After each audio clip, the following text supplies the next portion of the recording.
पिछले कुछ सालों से खाटू श्याम जी के भक्तों की तादाद लगातार बढ़ती ही जा रही है।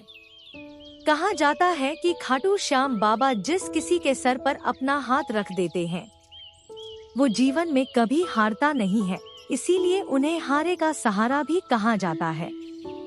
आज ये जो घटना हम आपके साथ शेयर करने जा रहे हैं, ये गुड़गांव में रहने वाले एक परिवार की है।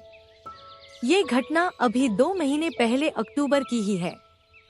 अभिषेक और उनकी पत्नी नेहा गुड़गांव के एक फ्लैट में रहते थे। दोनों एक प्राइवेट कंपनी में जॉब कर रहे थे। 1 साल पहले ही दोनों की शादी हुई थी। दोनों एकदम मॉडर्न, नए ख्यालों वाले। ना उन्हें भगवान से मतलब था, ना ही अपने कल्चर से और ना ही अपने घर वालों से। दोनों पति पत्नी अपनी छोटी सी दुनिया में खुश थे।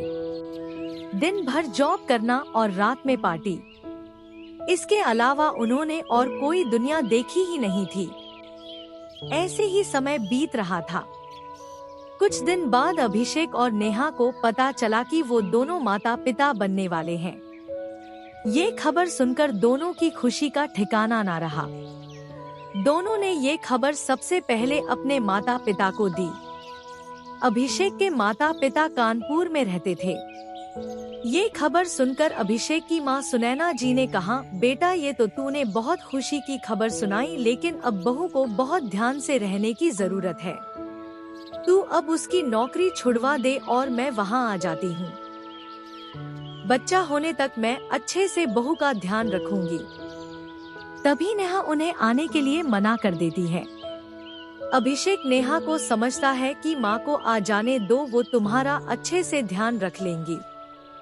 लेकिन नेहा कहती है, आज के समय में किसी की जरूरत नहीं पड़ती और तुम्हारी माँ बहुत ही पुराने जमाने की है।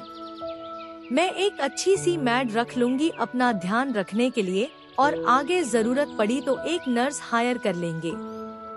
आप चिंता मत करिए। ऐसे ही समय बीतने लगता है। नेहा अपना अच्छे से ध्यान रखती और ऑफिस भी जाती थी। उसने 2 मैड रख ली थी, एक घर के कामों के लिए और एक अपना ध्यान रखने के लिए। ऐसे ही 4 महीने बीत जाते हैं। नेहा ने अब ऑफिस से छुट्टी ले ली थी। वो सारा दिन घर पर रहती और आराम करती। ऐसे ही 8 महीने बीत गए। अभिषेक की माँ रोज फोन करके नेहा के हाल चाल पूछ लिया करती थी। एक दिन नेहा घर पर आराम कर रही थी, तभी उसे बहुत जोर से प्यास लगी। उसने अपनी मैड को आवाज दी, लेकिन कई बार बुलाने पर भी कोई नहीं आया। नेहा धीरे धीरे चलकर किचन तक गई और पानी लेकर आई। फर्श पर अभी पोंछा लगा था, इसीलिए थोड़ा गीला था। नेहा ने ध्यान नहीं दिया और उसका पाँव फिसल गया। वो बहुत जोर से पेट के बल जमीन पर गिर पड़ी। नेहा जोर जोर से चिल्ला रही थी, लेकिन घर में कोई नहीं था। वो दर्द से बुरी तरह तड़प रही थी। बहुत देर चिल्लाने के बाद वो बेहोश हो गई। थोड़ी देर बाद जब दोनों मैड घर आई तो नेहा को देखकर घबरा गई। उन्होंने अभिषेक को फोन किया। कुछ देर बाद नेहा को हॉस्पिटल में एडमिट कर दिया। अभिषेक बहुत डर गया था। कुछ देर बाद नेहा का चेकअप करने के बाद डॉक्टर ने बताया कि माँ और बच्चा दोनों ठीक हैं। उसके बाद अभिषेक और नेहा घर वापस आ गए। 2 हफ्ते बाद नेहा की डिलीवरी हुई और उसने एक बेटे को जन्म दिया। दोनों के माता पिता भी वहाँ पहुँच गए थे। पूरा परिवार बहुत खुश था। लेकिन 2 दिन बाद अभिषेक की मां ने महसूस किया कि बच्चा किसी भी चीज पर कोई रेस्पॉन्स नहीं कर रहा है। ना वो किसी की बात सुनता है, ना ही किसी को देखकर कोई एक्टिविटी करता है। उन्होंने तुरंत ये बात सबको बताई। सब लोग तुरंत बच्चे को लेकर हॉस्पिटल गए। डॉक्टर ने बच्चे का अच्छे से चेकअप किया और उसके बाद जो डॉक्टर ने बताया उसे सुनकर सबके होश उड़ गए। डॉक्टर ने कहा कि ये बच्चा ना आँखों से देख पा रहा है, ना ही कानों से सुन पा रहा है। ये सुनकर सब रोने लगे। किसी को समझ नहीं आ रहा था कि अचानक ये सब क्या हो गया। नेहा डॉक्टर के सामने रोने लगी कि डॉक्टर प्लीज मेरे बच्चे को ठीक कर दीजिए। लेकिन डॉक्टर ने कहा कि अभी हम कुछ ठीक से बता नहीं सकते, अभी हमें इसके सारे टेस्ट करने होंगे, उसके बाद ही कुछ बता पाएंगे। सब लोग घर वापस आ गए। सबकी आंखों में आंसू थे। सारी खुशियां एक पल में गम में बदल गई थी। अगले दिन नेहा और अभिषेक बच्चे को लेकर हॉस्पिटल गए, जहां बच्चे के सारे टेस्ट हुए। 2 दिन बाद डॉक्टर ने बताया कि बच्चे के दिमाग पर चोट लगी है, जिसकी वजह से दिमाग का एक हिस्सा पूरी तरह डैमेज हो गया है, इसीलिए बच्चे की आंखों की रोशनी चली गई है और वो सुन भी नहीं पाएगा।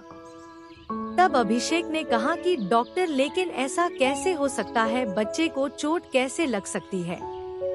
डॉक्टर ने कहा कि अभिषेक जी, अभी 2 हफ्ते पहले आपकी पत्नी पेट के बल गिरी थी, शायद उसी समय बच्चे की सर पर चोट लग गई। नेहा और अभिषेक बहुत घबरा गए। उन्होंने डॉक्टर से इसका इलाज पूछा, लेकिन डॉक्टर ने बताया कि इसका एक ही इलाज है, दिमाग का ऑपरेशन। लेकिन इसमें कामयाब होने के चांस बहुत कम हैं। अगर ऑपरेशन असफल रहा तो बच्चे की जान भी जा सकती है।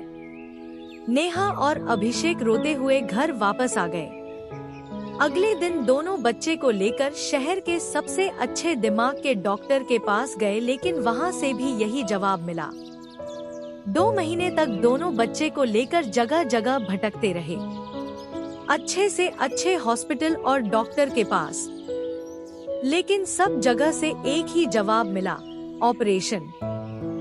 दोनों हार कर निराश होकर बैठ गए। अभिषेक की मां दिन रात भगवान से प्रार्थना करती कि किसी तरह बच्चा ठीक हो जाए।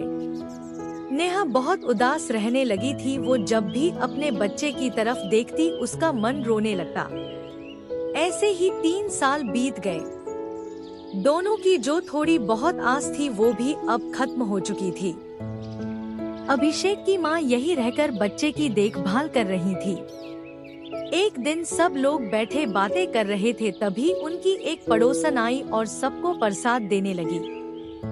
तब सुनैना जी ने पूछा कि बहन जी, ये किस चीज का प्रसाद बांट रही हो? उन्होंने कहा, ये मेरे बाबा खाटू श्याम का प्रसाद है। आज ही मेरे बेटे की सरकारी नौकरी लगी है। 5 साल से कोशिश कर रहा था, लेकिन कुछ नहीं हुआ। 2 हफ्ते पहले ही बाबा के दर्शन करके आया है और कल ही उसकी नौकरी पक्की हो गई। आज उनका भोग लगा के आई हूँ, उसी का प्रसाद है। जय हो मेरे खाटू श्याम बाबा की। सुनैना जी ने उन्हें बैठाया, चाय नाश्ता कराया और बातें करने लगी। बातें करते करते सुनैना जी उदास हो गई और बोली, देखिए बहन जी, कितना छोटा बच्चा और ऐसी बीमारी हो गई। हम तो सब जगह दिखाकर हार गए, लेकिन कोई फायदा नहीं हुआ। तब उनकी पड़ोसन ने कहा, अगर आप लोगों को ठीक लगे तो इसे बाबा के मंदिर ले जाओ, वही है हारे का सहारा। उनके दरबार से आज तक कोई खाली हाथ नहीं लौटा। हो सकता है वहां जाकर इस बच्चे का नसीब भी खुल जाए। ऐसा कहकर वो चली गई। उसके बाद सुनैना जी सोच में पड़ गई और नेहा और अभिषेक से बोली कि बेटा चलो खाटू श्याम जी के दर्शन करने चलते हैं, क्या पता वहां जाकर सच में हमारा बच्चा ठीक हो जाए। अभिषेक ने कहा, माँ आप ये कैसी बात कर रही हो, जब डॉक्टर के पास भी इसका कोई इलाज नहीं है तो मंदिर जाकर क्या हो जाएगा। मैं इन सब बातों को नहीं मानता। तब सुनैना जी ने उसे समझाया कि बेटा, भगवान के पास हर चीज का इलाज होता है। तुम सबके कहने से इतने डॉक्टर के पास गए, लेकिन कुछ नहीं हुआ। एक बार मेरे कहने से बाबा के दर्शन करने चलो। कुछ देर सोचने का बाद नेहा और अभिषेक चलने को तैयार हो गए। अगले दिन सब लोग बच्चे को लेकर खाटू श्याम जी के मंदिर पहुंच गए। भीड़ ज्यादा थी। 3 घंटे लाइन में लगने के बाद वो बाबा के सामने पहुँचे। बाबा को देखते ही नेहा और अभिषेक की आंखों से आंसू बहने लगे और दोनों ने हाथ जोड़ के बाबा से कहा, बाबा आज तक हमने कभी भगवान की पूजा नहीं की, आज पहली बार हम आपके दर्शन करने आए हैं, हमारे बच्चे पर कृपा करो बाबा। ऐसा कहकर दोनों फूट फूट कर रोने लगे। कुछ देर बाद दर्शन करके सब बाहर आए। सुनैना जी बच्चे को गोद में लेकर चल रही थी। सामने एक पत्थर पड़ा था, उन्होंने भीड़ भाड़ में देखा नहीं और वो उससे टकराकर गिर गई। बच्चे का सर पत्थर से टकराया और बहुत खून बहने लगा। दोनों को पास के हॉस्पिटल में एडमिट कराया गया।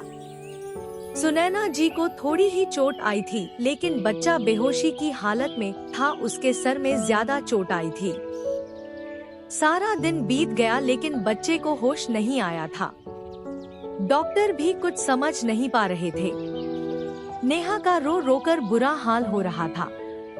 ये सब देखकर अभिषेक परेशान हो गया और अपनी माँ से बोला, माँ ये सब आपकी वजह से हुआ है, ना हम यहाँ आते और ना हमारे बच्चे का ये हाल होता। पूरी रात बीत गई। सुबह 6 बजे बच्चे ने अपनी आंखें खोली। नेहा ने उसे अपनी गोद में लेटा लिया। बच्चा मुस्कुराकर सबको देख रहा था, जैसे उसे कुछ हुआ ही नहीं था। वो सबके इशारे समझ रहा था और सबकी बातें सुन रहा था। उसकी आंखों की रोशनी वापस आ गई थी और वो सब कुछ सुन पा रहा था। ये सब देखकर नेहा और अभिषेक को अपनी आंखों पर विश्वास नहीं हुआ। दोनों ने बच्चे को गले लगाया और बाबा का धन्यवाद किया। उनकी तो जैसे दुनिया ही बदल गई थी खाटू आकर। दोनों की आंखों से आंसू रुक ही नहीं रहे थे। अगले दिन बच्चे के साथ तीनों ने बाबा के दर्शन किए और अपने घर वापस आ गए। उसके बाद से दोनों पति पत्नी हर महीने बाबा के दर्शन करने जाने लगे। खाटू नरेश की जय हो।